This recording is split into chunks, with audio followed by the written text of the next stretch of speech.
Halo teman-teman investor, apa kabar semuanya? Kembali lagi bersama saya Rifan Kurniawan, dan di video ini saya mau membahas mengenai carbon trading yang belakangan ini jadi topik hangat di kalangan para investor karena carbon trading ini udah mulai berjalan di Indonesia per September 2023 ini nih. Nah, gimana sih penerapan carbon trading di Indonesia dan emiten apa yang diuntungkan maupun dirugikan dengan adanya regulasi ini? Nah, kalau kalian penasaran, stay tune terus di video ini.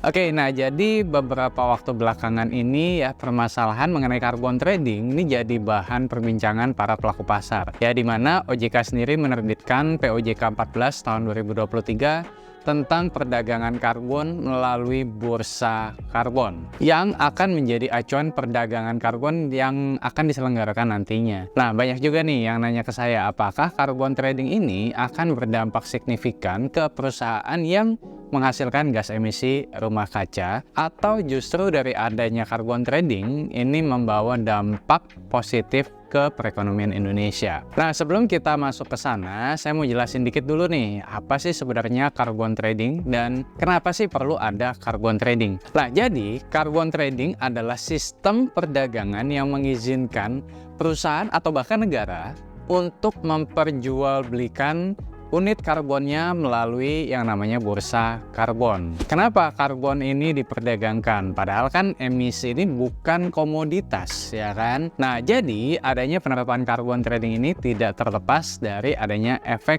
gas rumah kaca. Faktanya adalah Indonesia merupakan salah satu penghasil emisi karbon global ke-10 di dunia, di mana Indonesia sendiri menyumbang sekitar 1,7% karbon global di tahun 2020. Nah, seperti yang teman-teman tahu lah ya, efek gas rumah kaca ini kan bisa menahan panas matahari di bawah atmosfer ya, sehingga membuat rata-rata suhu bumi menjadi memanas. Nah, efek dan risikonya apa aja sih? Nah, tentunya dengan risiko perubahan iklim ini ancamannya ada banyak ya, seperti menekan akses pangan, kemudian penurunan gizi, bencana alam ya, merusak ketahanan pangan dan lain sebagainya. Anyway, sebenarnya nggak cuma dari sisi risiko itu saja, tapi dari sisi perekonomian juga terdampak karena adanya pemanasan global. Swiss Re Institute sendiri ini memprediksi ya bahwa perubahan iklim dapat menurunkan produk domestik bruto atau PDB ekonomi dunia sebesar 11-18% atau sekitar 23 triliun US dollar pada tahun 2050 jika temperatur global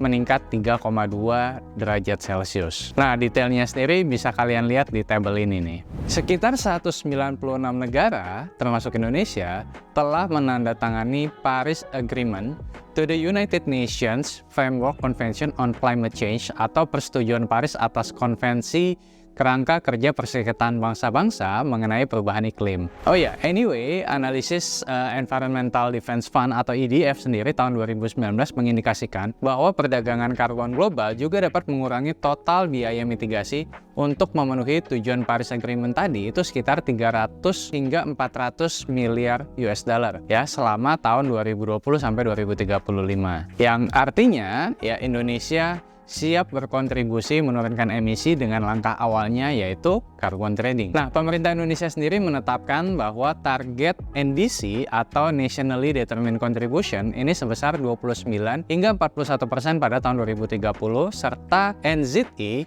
atau Net Zero Emission di tahun 2060. Anyway, gimana sih caranya melakukan perdagangan carbon trading ini? Nah, jadi nantinya carbon market ini punya dua skema.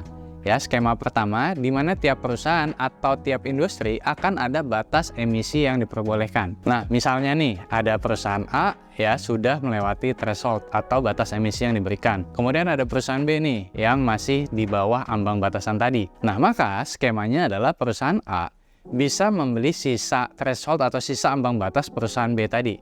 Nah, di sini perusahaan B akan mendapatkan income tambahan dengan penjualan batas emisi tadi. Nah, peran pemerintah di sini adalah untuk menentukan ambang batas serta harga per ton karbon dioksidanya dan membuat sertifikat kepemilikan agar sistem dari perdagangan ini dapat berjalan. Untuk skema kedua, ya, perusahaan yang mendapatkan sertifikat karena mempunyai daya tampung emisi seperti hutan ini juga bisa memperjualbelikan sertifikat emisinya kepada perusahaan yang menghasilkan emisi karbon. Nah, contoh emiten yang diuntungkan apa aja nih? Ya, misalkan ada PWR, PGEO, KEEN, ARKO, dan lain sebagainya. Nah, di mana mereka seharusnya ini di bawah standar dari emisi karbon karena penggunaan energi yang ramah lingkungan untuk skema satu tadi. Ya, bahkan misalkan untuk PWR sendiri di public expose-nya ini udah nyantumin nih. Kalau emisi gas buangnya ini di bawah standar Kementerian Lingkungan Hidup. Nah, untuk skema kedua, ini kalian bisa lirik nih, ya, misal emiten-emiten kalian punya lahan konsesi hutan yang besar. Ya, contohnya apa? Misalkan wood. Dengan penetapan nilai ekonomi karbon disertai dengan kebijakan pelengkap, ini sangat penting untuk memungkinkan keberlanjutan secara jangka panjang. Nah, mungkin di sini kalian ada yang bertanya nih, Rifan, kan emisinya cuma dipindahin doang, berarti nggak ngurangin dong. Ya, memang betul ya, sebenarnya ini hanya perpindahan emisi karbonnya saja. Ya, tapi menurut saya dalam jangka waktu yang panjang sebenarnya ini bisa mengurangi. Ya, kenapa? Karena harga dari emisi karbon ini bisa naik secara berkala. Karena kenaikan dari harga yang ditentukan pemerintah ini akan banyak pelaku usaha yang tergerak dan lebih aware ya terkait masalah lingkungan. Nah, sehingga kedepannya ya dapat menurunkan emisi secara bertahap. Oh ya, penerapan carbon trading ini juga sebenarnya dilakukan antar negara.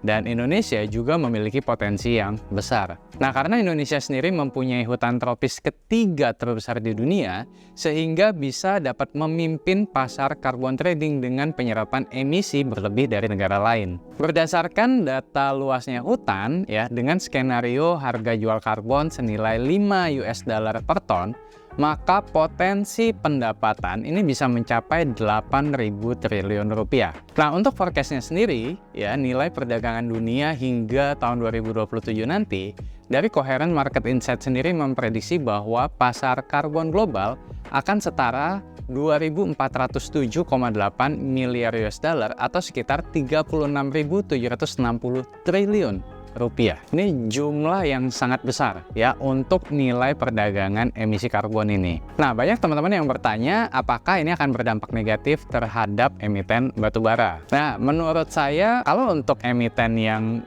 dirugikan ya ini adalah emiten-emiten yang saat ini masih bergantung pada energi fosil seperti salah satunya adalah batubara. Nah, tapi kalau misalkan teman-teman bertanya apakah dengan adanya carbon trading ya akan menggerus laba dari emiten batubara secara signifikan ya, menurut saya belum demikian. Yes, ada pengaruhnya, tapi mungkin belum terlalu signifikan. Karena kenapa? Karena kita sendiri pertama belum tahu nih kebijakan yang akan dilaksanakan pemerintah akan seperti apa. Dan terkait harga per ton karbonnya tadi juga belum ketahuan. Dan kalaupun harganya nanti sudah ketahuan dan sertifikasi atau perdagangan karbon ini sudah matang berjalan di Indonesia, ya saya rasa dalam jangka waktu pendek negara kita masih butuh yang namanya sumber daya energi batubara tadi. Ya, dan kita tahu juga bahwa energi terbarukan saat ini masih relatif mahal. Nah, jadi sebenarnya perdagangan emisi karbon ini adalah jalan tengah ya dari sisi Indonesia yang menguntungkan. Kenapa? Karena ada pendapatan baru ya sehingga kedepannya hasil dari dana ini bisa dipakai untuk energi terbarukan. Dan di sisi lain emiten sendiri dalam jangka panjang mau nggak mau, suka nggak suka, ya akan mendiversifikasi lini usaha mereka ke lini bisnis yang lebih ESG friendly. Nah, jadi memang dalam jangka panjang, emiten-emiten yang secara operasional ESG friendly ini memiliki prospek yang lebih menarik, ya karena adanya isu dari climate change di saat ini. Anyway, gimana pendapat kamu mengenai carbon trading yang sedang dimatangkan oleh pemerintah ini? Apakah kamu tim yang pro dengan adanya kebijakan ini atau justru justru kamu kontra nih dengan kebijakan carbon trading ini? Coba tuliskan pendapat kamu di kolom komentar. Anyway, itu tadi pembahasan kita kali ini. Ya, seperti biasa, kalau kamu suka dengan video ini, jangan lupa untuk klik like, subscribe, share, dan juga nyalakan notifikasinya supaya kalian nggak ketinggalan video-video saya yang lainnya. Akhir kata, salam dari saya, Rifan Kurniawan, Indonesia Value Investor. Sampai jumpa di video berikutnya. Bye-bye.